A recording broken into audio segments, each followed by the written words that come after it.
How many times do I have to tell you? You need to pick the right horse, especially now. I get calls for people that are looking for work, owners looking for new opportunities, looking for employees, looking to grow their business, looking to sell their business. And I'm telling you, I am shocked by how many people can't make a decision. It's unbelievable. I'm sorry to say that I'm getting sick of this. Doesn't anybody think strategically? Okay, let's go through the deal. Private equity. Private equity, they're very structured. They have a game plan that we call criteria. They already know strategically what they're going to buy, what they're going to sell, when they're going to do it, what companies they're looking at, what companies that are profitable, which ones are going to have the potential to grow and be able to turn around and sell for multiple of 5, 10, whatever it is. And it takes 5 to 7 years. What they don't realize is that it's not difficult to buy a business, but it's extremely difficult to grow a business. And to grow a business, what do you need? You need people. You need people. You need smart people, people that are professionals, people that know what they're doing. And what that means is experience. People that have a lot of background. People that have gone through wars up and down all around. People that have customers. And who's getting let go? It's the top people, because PE is only worried about margins. And now, supply chain with the tariffs, and over the next couple of years, it's going to be a wild ride. Not only are they having problems with talent, and by the way, they're taking the top guys that are high-priced, experienced, and knowledgeable, and they're saying, you know what, thank you very much, sign this release so you don't sue us for whatever reason, which they could, and then here's some peanuts. Here's some peanuts, and go look for a job. And by the way, you still have a non-compete. So what are the recruiters saying? Oh my God, just wait until they let you go. With or without money. Because what's difficult now for the people that are experienced and are 45 and older, they're having a year to 2 years before they find a new job. So how are you going to take care of your family? You might have, hopefully you save for a rainy day. I've been saying that for years. I'm in the position where I'm old.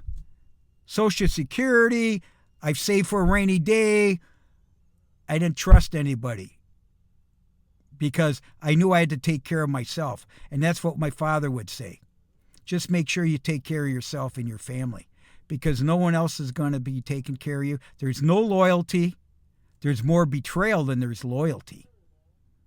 Let me give you an example of an owner. An owner contacted me, and he had all these grandiose ideas. And let's just call him, his name is Dick. Okay, let's just say Dick. All right, Dick is in his 70s. He's got a business that's basically old. It hasn't been modernized. It's not technology. He's got the same work staff. Okay, he's in the wrong segments. He's basically a contract manufacturer, and he's in plastic. He has all old equipment. He has no sales force. He's got a building that he fixed up that he owns, and that's his pride and joy. But his business, it's been cut in half in the last 2 years. He lost accounts. He lost good people. And he's got such a bad reputation, nobody wants to sign on to employ him. So my recruiter that I referred is saying, Rock, I can't find anybody that wants to work for this gentleman named Dick. Think about it. And so I turned down the business because I call it the 3 T's. This is something that you should consider. Do you trust the horse that you're going to be working with? Are they transparent with you? And is there a timeline? What is the timeline? There's nothing wrong with asking somebody, hey, listen, you want me for 6 months, for a year? This is we call it a gig. You do a project for them. You test them out. You might want to leave after 3 months or 3 weeks working with somebody like this. And that's what I did the last 25 years of my career, is I picked and choose who I wanted to work with. And I've made some mistakes. And that's kind of where I'm coming from, everybody, is it's a terrible time to be looking for a job. It's a terrible time for an owner to repivot, especially if they're older and if they don't have a succession family member or management to take over. And you know what? They got to learn how to let go, because I've seen too many people hold on, way too late, and they end up liquidating, making the wrong decisions. And you don't know what their mental state is either after 40 years. You don't know what addictions they took up or what problems that they got. Now they're all worried about their building, the value of their building, the value of their business. Here's the other thing. For them to contact me and say, Rock, I want to sell my business, it's not like selling a roll of labels. It takes almost 2 years to do something, and it costs something. And you have to hire professional people like lawyers and tax advisors, and Uncle Sam's your partner. People don't realize that. Just because you have an expectation that you could sell your business at this price, and then they find out through evaluation that, this is what you're going to get. And you know what? We're going to guess the multiple on it. No, that's not the way it works. It's all about the buyer. What is the buyer want to pay for that business to be able to maximize its potential over the next 5 to 7 years? And when you're in your mid-70s, it's too late, bro. It's too late. So if you're listening to this as a business owner, and by the way, this is YouTube or LinkedIn, because those are my biggest, TikTok. Nobody's on TikTok that are 45 or older, especially business people. I mean, TikTok is really about the young kids. And I love working with the young kids because you know what? They're coachable. They're willing to learn. When you're 45 and up, no, you're always the smartest guy in the room. And I'm not saying I'm the smartest guy in the room. I'm saying I'm the oldest guy in the room that's got experience, that's seen it more or less quite a bit, all of it. And don't forget, people ask, hey, Rock, what about your kids? My kids, thank God they're independent. They got their own educations. They got their own professions. I don't worry about my kids. I worry about my clients and my efforts to coach people, to mentor people, and so on, because that's my legacy. Now, let's talk a little bit about the buyer, the PE. You're not going to see a family actually buy a business today, unless you're really small. I call that Main Street. Anything less than $5 million is, that's a $500,000. Hopefully they're making at least $500,000. Okay? And today's buyer is looking for an EBITDA, educate yourself, an EBITDA of no less than $5 million. And then the multiple, they're only willing to pay so much. And guess what? There's a lot of competition out there. There's a lot of talkers. You could go through a whole process of selling a business, sign an LOI, and at the end of the day, they could walk away from it. That's how unsophisticated the seller is today. So I know I'm out here and I'm strong, I'm proactive. Why? Because I've seen it. And now it's only going to be tougher with Trump's administration and basically downsizing the federal government, downsizing everyone, everything to increase our middle class and so on. Well, guess what? The big boys, like the stock market, they're all talking about the stock market. The stock market, No, that's for big boys. That's gambling, okay? And they're willing to do it, okay? So I keep saying private equity is very sophisticated. There are 20,000 private equity groups alone, and they're growing every day because people are taking their money, selling their businesses, and going out in what we call a family office. They're going to start up their own family office. You look at the NFL, for an example, the National Football League. How many are, in a way, family businesses? The buyers made their money elsewhere. And you know what? They're saying, you know what? This is a great deal. And I got my billions. I'm going to invest in this. But if you're an entrepreneur, you founded your business, or you're second generation, you're trying to build your business, believe me, I've seen health issues, I've seen death, I've seen addictions, I've seen divorce. So this whole thing about the tariffs and the trade wars with the world, you can't do anything about it. And if you're going to wait, shame on you. I'm talking about not only the owners, the founders, the entrepreneurs, I'm talking about the employees, because the employees are the ones that are in harm's way. You're going to have to recreate yourself just like a business has to recreate itself. And sometimes you just have to walk away and let go and grab what you can and move on. This is more about the candidates that are unemployed right now, that are going to be spending a year to 2 years sitting on the bench, and you got all these passions and so on. Your income, your family, what are you going to do about it? No one else is going to take care of you. Once you get let go, like my brother and my brother-in-law were let go, it's over. They're willing to say, you know what, I'm going to retire. I got a passion, and I saved enough that I could retire and make it a comfortable life. Why is Rock doing what he's doing? Because I got this type of energy. I've seen so many successes that I want to keep doing it. I want to keep doing it. And here I'm going to leave the country to go to another country for a better opportunity. Not only for me, for the people I'm working with. You know why? In Vietnam, I see ambition. They're hungry people to get out there and hustle. They're well educated.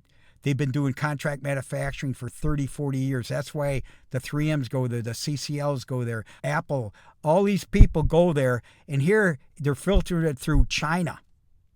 Why do you think United States is the biggest importer of Vietnam products? Yeah. There's not going to be a tariff issue. It's going to be more or less about the value-added tax. Everything is on the upswing in Vietnam.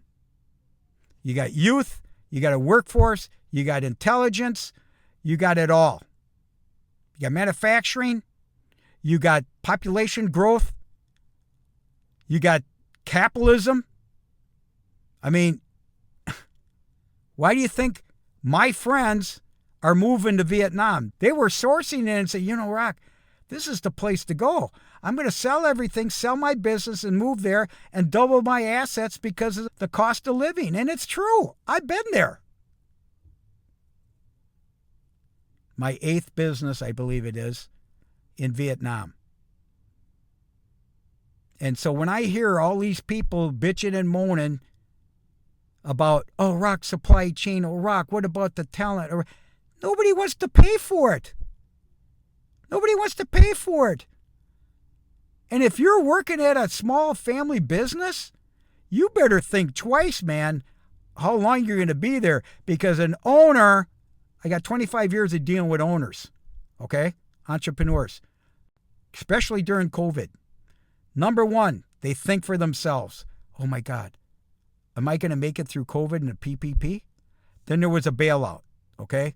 Number two, they think about their families. Oh my God, my kids are here. They don't have the talent that I got. They don't have what it takes to be me. Yeah, that's bullshit. And number three, what do they think about? They revert back to themselves and their retirement and own their building and walk away from their employees. Some of them go bankrupt. Some of them liquidate. Some of them fire all their employees, and there's nothing to do about it. I've seen ESOPs not being fulfilled to contracts. Yep. And now it's only get worse because the competition is tremendous. And it's kind of like the Home Depots versus the Ace Hardwares. They're going to be very specialists, and there's going to be the big boxes, as they say. Well, PE's the big box. PE's the big box. Can they go bankrupt? Oh, yeah. I know someone in the medical field that says, Rock, my biggest fear is the private equity group that has 100 stores that I sold to 6 years ago is going to go bankrupt. That's right. They rolled in part of the equity and they're going to fail. So I said, well, why don't you walk away from it so you're not part of the bankruptcy and the liabilities that are going to be there for 5-10 years, and your name's going to be on it. You got to think twice, man. Sometimes it's good to walk away from a loss. I've made the bad decisions where, especially in legal issues, where I said, no, I'm going to take you on, justice and righteousness, and guess what? Didn't work. It didn't work, and it cost me dearly financially. And I lost 5 years of opportunities because I was stuck on this payout that never came. I know other people that have been through that. Anyone in business knows we're taking risks when it comes down to collections. Okay? So be careful on yourself now. There's no way you want to file bankruptcy or not take care of your family. The other thing that's brought up that I see is depression. I see depression. I see alcohol. I see gambling. I see all the stories that I wouldn't do. And one story that I don't hear much about is my story of prayer. I pray a lot that I get through situations. I ask God, help me through this. And you know what? It's never on my time. I have to go through the pain. I have to go through it. And that's like Rory in the Masters in 2025. He went through the ups and downs. I don't even think he hit par. He suffered. Guess what? He learned. Now he's a champion. He's going to take that into the rest of his life and be one cool cucumber. I'll tell you, that's what I've learned after 50 years. This is my 50th year in my profession, 25 years in manufacturing, and 25 years in mergers and acquisitions and networking. That's what I've been doing. Now, I'm going to pass on everything to Vietnam. Why? I'm going to build this business to sell, and I'm going to team up with the Vietnamese, and that's my gift to the world. I've already given my gifts and my deeds, good deeds, and my integrity and my reputation in the United States. Now, God has put me into Vietnam to help others because I'm willing to do it. I got the freedom to do it. And I know it's not everybody's deal, but boy, when people hear, God, Rock, you're going to Vietnam, they have no clue that I already know they can't do it. They can't do it physically. They can't relocate. They don't have the funds to do it. They don't have the guts to do it. You see? Or they want to be with their grandkids and their families. I get that. I had to make a decision. My kids all know who I am. So that's what I wanted to say is there's more and more issues out there, and it's getting very serious right now. Do I have hope? You're damn right I do. But I see this as an opportunity, the tariff war. I really do. And it's going to really shake up everybody just like COVID did. Same thing. Same thing. How about 2008 in real estate? Same thing. You got to pivot. Go through it. Make sure you pick the right horse. Okay? So that's my video for today. Now, you know I always say, keep your promises. Be a person of integrity. Take care of your family. And most of all, always bring joy. I'll talk to you soon. This is Rock. Talk to you soon.